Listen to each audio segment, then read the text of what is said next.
Hallo, herzlich willkommen bei einer neuen Folge von Gold, Mining in Germany und Freiheit durch Gold. Freiheit durch Gold. Heute zusammen mit Torti, Ja, okay, genau. genauer gesagt Thorsten, Thorsten, ja. Ohne Haar bitte, ne? ohne Haar. Okay. Wir sind heute im Bayerischen Wald unterwegs und schauen uns ein paar interessante Stellen an einem doch bekannten Bach, Der würde ist ich sehr sagen. bekannt, ja. Und wir haben jetzt schon ein bisschen prospektiert und wir zeigen euch jetzt mal ein bisschen, was wir so in der Pfanne haben. Okay, let's go. Im Bayerischen Wald soll es Nuggets geben. Ja, keine so eine Big Nuggets, ganz klar, sondern so 1-2 mm Nuggets, vielleicht manchmal auch 4 mm. 5er haben wir auch schon raus. Die Irmi wieder, ne? Mit ihren 5 mm Nuggets. Und wir hoffen, oder ich hoffe zumindest, hier so am Rand entlang ein bisschen, dass wir da was rausziehen. Ne? Drück auf, Leute! Der Vortex. Der Vortex ist eigentlich nichts anderes, als wie dass es praktisch der Riffel, dass der einen gewissen Vortex erzeugt, gegen die Strömung natürlich gerichtet. Hier kann man schön reingucken zum Beispiel. Und dann praktisch das Leichte mit dem dichte Schweren oder Schweren, fassen wir das mal jetzt nicht so wissenschaftlich auf, praktisch separiert. Ne? Und unter diesen Riffeln schön reindrückt, gegen die Strömung, Vortex. Vortex ist ein Begriff und genau dieses nutzen wir für uns aus als Physik. Ne? Das ist hier mein Buddelloch und bei jedem Bach oder wie auch immer, bei jedem System gibt es ja auch immer so eine schöne Sperrschicht. Mal ist das ein Lehm, mal ist das der Bedrock, also sprich praktisch das Grundgestein. Ne? Und dann haben wir, so wie hier in dem System, haben wir verwittertes Tiefengestein. Richtig nice das Zeug. Als lasst mich schnell gucken, habe ich hier so einen kleinen Gestein für euch hier. Ja, na, das ist ja nice. Oh, jetzt haben wir da nichts hier. Leute, das ist verwittertes Tiefengestein. Ne? Den habe ich, glaube ich, schon mal zerschlagen gehabt. So sieht das aus. Das heißt, es kommt Tiefengestein, wie das schon sagt, aus einer gewissen Tiefe. Und der ist hier Grundgestein letztendlich, allerdings verwittert. Was hier interessant ist, ist halt mit die Jahrhunderte oder Jahrtausende, dass wir hier verschiedene Terrassen haben. Man sieht das hier auch schön. Ne? Und durch den Abtransport eben von dem Bach und so weiter frisst sich natürlich der Bach oder das Flusssystem immer weiter in dem Sediment rein und dann irgendwann kommt es auf den Grundgestein und genau das haben wir hier, nur eben verwittert. Ne? Und genau auf diesem verwitterten Grundgestein liegt natürlich unser Gold. Und wir sind hier nicht auf Goldflitterchen auf, die interessieren uns gar nicht. Uns interessieren hier die Goldnuggets, weil das System ist nicht weit gelaufen, das Goldsystem ist nicht weit gelaufen. Wir haben, lass mich überlegen, dort hinten haben wir die Primäradern letztendlich aus dem Gestein, metamorphen Gestein heraus und haben sich hier dann abgelagert. Hochinteressant. Und auf diese Nuggets sind wir natürlich scharf, ganz klar. Und da geht es auch nicht um die Menge, um Gottes Willen, Leute, überhaupt nicht um die Menge. Obwohl hier schon ein G rausgeholt worden ist. Aber nicht von uns, sondern von irgendwelchen anderen. Und wir sind aber nochmal ganz klar zu sagen, wir sind hier überhaupt nicht auf die Menge aus, sondern auf die Schönheit, auf die Nuggets. Nur die Nuggets sehen.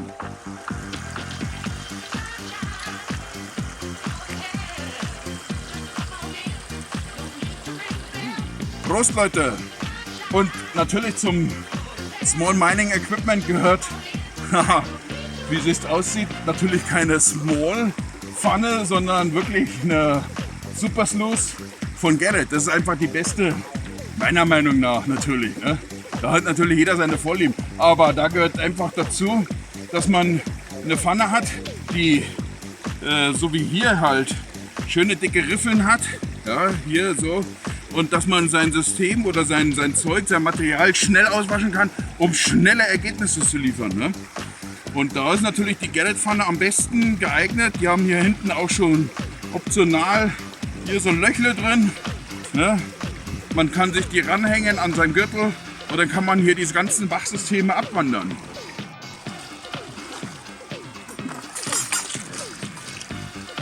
Ja Leute, und zum Small Equipment gehört auch natürlich eine Vorsiebeinheit.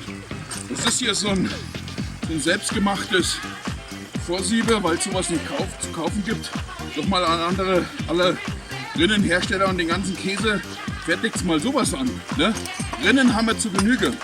Hier unten ist ein Streckgitter, 10 mm, 8 mm, lasst mich lügen, festgeschraubt. Von innen sieht das so aus. Und das ist mein Vorsiebsystem. Das wird hier einfach so rein geworfen. Schaut's her. Dann kommt hier ganz normal. Dann tun wir hier vor. Natürlich wäre cool, wenn wir die Schicht hätten. Die haben wir noch nicht erreicht. Oh. Ja, das ist alles loses Material. Also das ist jetzt halt taubes Material. Und dann ziehen wir uns das hier schön leicht vor.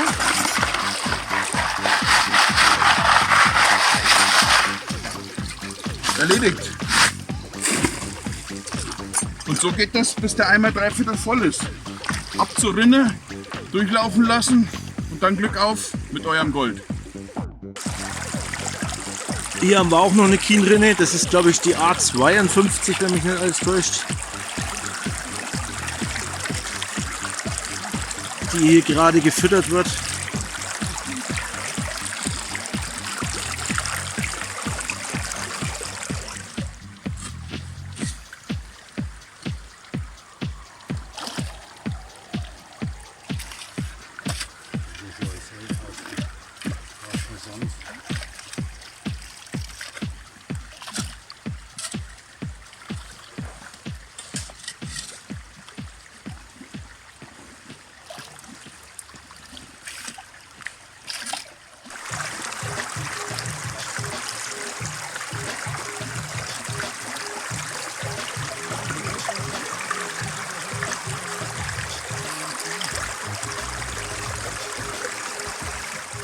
Wir sind jetzt hier gerade bei der Pause angekommen. Du bist der Sebastian. mit Basti. Mit dem Schokoriegel. Genau. Was gibt's jetzt? Knoppers. Einmal Knoppers. Die ideale Mahlzeit für den Goldsucher. Stärkung für zwischendurch. Okay. Der Powerriegel. Sebastian, eine Frage. Warum gräbst du genau an diesem Loch, was du dir jetzt rausgesucht hast? Weil aktuell von der Linie her relativ gute Erfahrungen gemacht habe, auch schon weiter aufwärts. Dieses Loch heute angefangen habe, bis jetzt ein sehr gutes Ergebnis dabei erzielt habe und immer noch sehr zuversichtlich bin. Habe Schaufel für Schaufel immer wieder ein nettes kleines Goldflitterchen mit in der Rinne. Die Rinne läuft natürlich auch super. Was hast du für eine Rinne? Das ist eine Bavaria, eine aber Sonderwunsch-Anfertigung mit einer MAG-Matte oder MAGM-Matte. Habe mir extra einen Prospektionsbereich einbauen lassen, einen etwas höheren Rinnenrand, damit mir kein Wasser oben drüber schwappen kann. Ich habe die Rinne deswegen hier gelegt, A wegen der Strömung, hat sich relativ schnell setzen lassen. Benutze eben dieses quadratische Bauschaft mit einem relativ einfachen Sieb aus dem Bauhaus gekauft. Standardschaufeln. Von der Struktur her habe ich mir das etwa so gesetzt, eben, dass ich vom Viertelloch in die Wanne schaufeln kann und dann eben nach dem Sieben von dort aus direkt in die Rinne packen kann. Ich mache das eigentlich zum größten Teil mit der normalen Schaufel.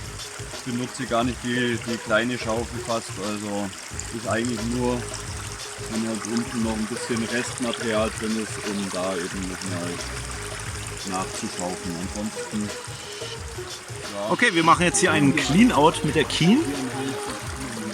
Ich nehme das jetzt hier mal auf. Er nimmt die Rinne ganz vorsichtig raus. Jawohl.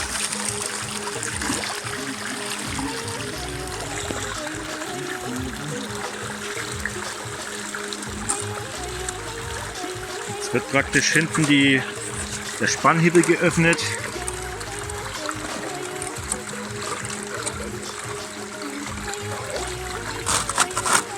Jetzt wird der Riffel geöffnet, den kann man rausnehmen, genau. Er klopft den hier ab. Jawohl.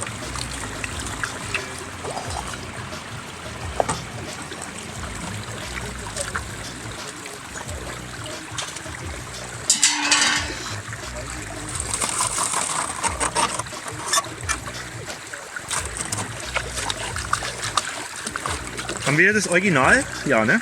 Original. Original. Auch das Meiners Moos ist Original? Nein, Eigen. eigentlich nicht. Also die fallen die von Matreten drin. Jawohl. Schauen wir doch mal. Also eine abgewandelte Kien, eine modifizierte Kien. Genau.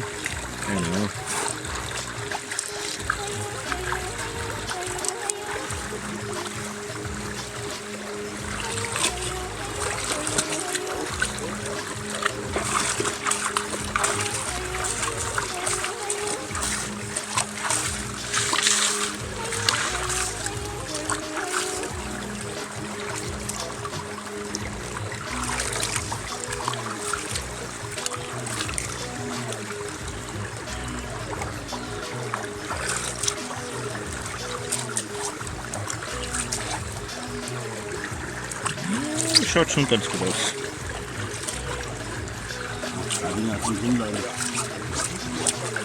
Okay.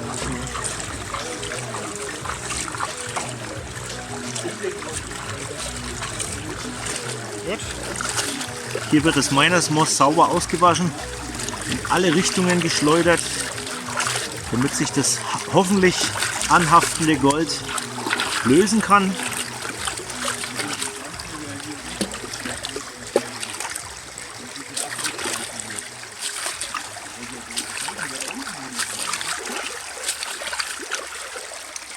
Also es geht ja beim Goldsuchen auch um den Spaßfaktor und wir haben hier ganz viel Spaß. Die Jungs haben jetzt hier die 97. Flasche Bier in der Hand. Nein, Quark, natürlich nicht. Aber der Thorsten, der hat gerade tatsächlich die tiefste Stelle im Bach gefunden. Thorsten, erzähl uns mal, wie war das? Ja, war gut, ne? Freischwimmerabzeichen? Ja, Freiz Mit Seepferdchen. mit Seepferdchen Mit Seepferdchen. geschafft, ne? Aber in Gold. In Gold, ja. Seepferdchen. Ach, schaut's her, hier, Seepferdchen. Wie immer, ne? Eine Bachprobe muss man immer mal nehmen, ne? Sehr ja, gut. Alles nass. Passiert ist mir schon lang 2019 noch nie passiert. Das erste Mal. Echt. Okay, Das ist also wirklich eine Premiere eine sozusagen. Premiere für 2019. Prost! Aufs Wasser. Auf Wassern und aufs Gold, ne? Dass das wirklich da vorne, dass da schon welche Brunnen kam, weil ich komme einfach nicht auf die Schiff. Ach so, da vorne, ja. Vorher ist ja nochmal so eine Abrissrampe. Das ist ja natürlich, so eine natürliche Falle. Und das rechts daneben, alles schön verpackt. Da ist noch alles verpackt. Weil ich habe jetzt auf der Höhe, wo jetzt mein Kübel steht, und ein Stückchen weiter und der Knoten hat noch ein Stückchen weiter, wo du jetzt noch ein bisschen so glitzern siehst, die Glasflaschen. Und da haben wir null, also ganz wenig eigentlich. Da hat schon jemand gefunden, 100 Pro. Ja, weil an der Stelle habe ich auch schon überlegt, was ich meine. Da unten tief reinkommst. Kommst mit, kannst du sagen. Das haben bis jetzt. Kein Glück gehabt.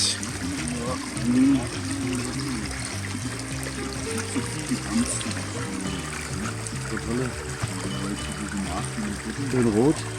Ich würde an deiner Stelle wirklich die ganze warme Zeit länger aufnutzen. So viel kriegst du immer noch. Ein Flitterchen haben wir. Ein Flitterchen, ja. Okay. Erzähl mal ein bisschen was von Axel. Ja, Axel ist ein absolut cooler Mensch aus der Schweiz, den ich letztes Jahr kennenlernen durfte an der Vicentis. Hat auch eine eigene Seite ins Leben gerufen, die wir zusammen betreiben und auch geführte Goldwaschtouren machen, den Leuten näher führen wollen, dass man durch Goldwaschen nicht unbedingt in unseren Breitengraden reich wird. Dass der Spaßfaktor eben zählt und der Naturschutz natürlich auch an erster Stelle steht, um den Leuten einfach ein bisschen was anderes beizubringen, außer dass man hier Swimmingpools buddelt. Das Und machen wir ja für die Fitness. Ne? genau. Da kommt, oder? Ein bisschen was schimmert da oben in der Ecke. Immer schön die Mitte finden.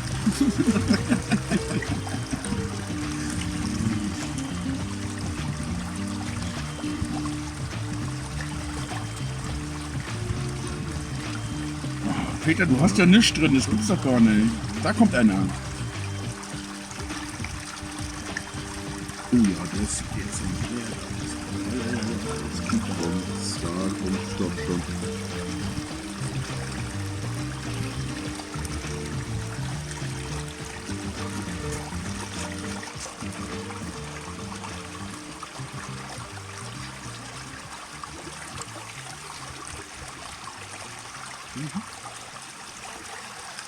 Ein paar schöne Kanten.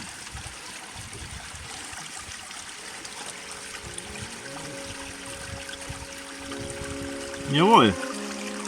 Hm? Ist auf jeden Fall ein bisschen was drin. Richtig blöd. Gut. In dieser Rinne hat man halt den Vorteil, dass man auch das Gold richtig schön gleich sieht, wenn es nachgespült hat, wie zum Beispiel hier.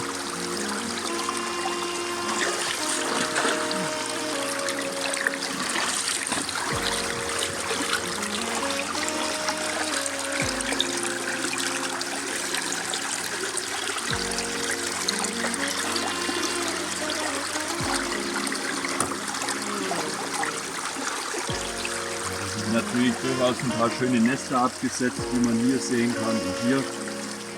Nachdem wir jetzt gerade festgestellt haben, dass wir eine leichte Stauwelle hinten am Rinnenausgang haben, Zeig mal hin, wo die ist. natürlich sehr kontraproduktiv, Was macht diese Welle? verhindert, dass das Konzentrat vernünftig abläuft, kann auch durchaus diverse Goldsplitter mit ausspülen. Dementsprechend werde ich jetzt meine Rinne wieder ein bisschen hochsetzen, nachdem der Wasserstand natürlich mittlerweile gestiegen ist. Wie man hier durchaus sehen kann, dass er an der Rinnenkante schon ist. Und das geht relativ schnell und unkompliziert. Wie sieht, die Rinne hat keine Stauwelle mehr. Läuft wieder vernünftig, Material fließt direkt raus. Und somit können wir jetzt weiterarbeiten. So, die eine Frage zum Thema rotes Material in der Rinne. Wir haben ja jetzt hier gesehen, dass es jede Menge roter Stein oder was auch immer drin. Erzähl uns mal ein bisschen was drüber, was das sein könnte. Das sind einfach bloß Granat. Wer ist das nicht? Granat. Ein Halbedelstein, ne? Glaube ich. Halbedelstein, bin mir nicht sicher. Kommt der Ich muss nur mich- hier vor oder kommt der auch? Nein. Der ist im Gneis gebunden. Gibt es auch richtig Granatgneis oder wie auch immer. Und da sind manchmal so eine dicken Dinger drin, ne? Im Granatgneis. Jawohl. Das sind sehr begehrt.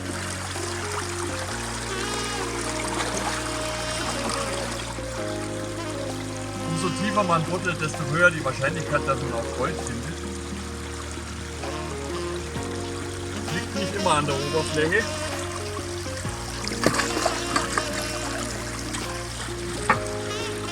Wie lange gräbst du hier schon? Seit heute früh um 7 Uhr. Also in Stunden? Jetzt haben wir mittlerweile 2:30, 3. Ja, schon ein paar Stunden. Also Stundenlohn darf man nicht rechnen. Thorsten, wir haben jetzt hier gerade eine Schaufel rausgezogen, die komisch gelbes Material drauf hat. Erzähl uns mal ein bisschen was.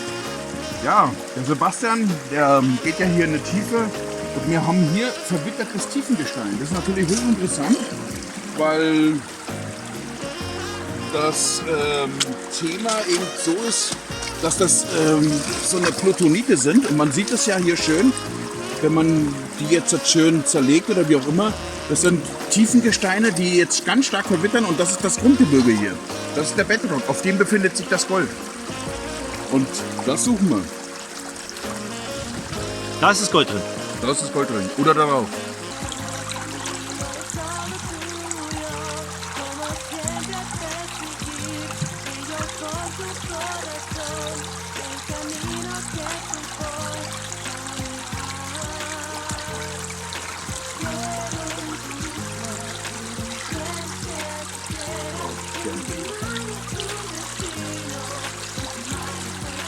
Sehr schön.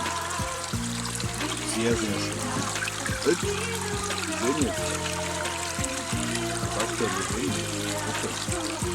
Also für zu Hause werde ich mir vornehmen, dieses schöne Tagesergebnis, naja, ist ja noch nicht mal Tagesergebnis, 3/4 Tagesergebnis gründlicher auszuwaschen. Ich behaupte mal fast meine beste Pfanne hier am Bach bis jetzt. bin sehr glücklich. Soll mal einer sagen, Gold macht kein fettes Grinsen.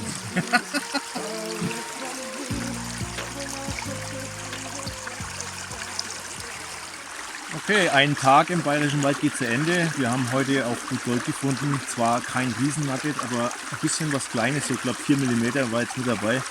Ich bedanke mich auf jeden Fall beim Cordy hier für die freundliche Aufnahme. Bitte, Daniel, keine Ursache. Und ich denke, wir werden das Ganze in den Alpen dann noch mal vertiefen.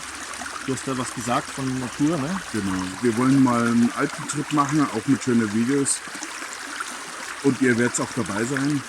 Und wir wünschen euch natürlich alle Glück auf und noch ein schönes Wochenende. Tschüss euch.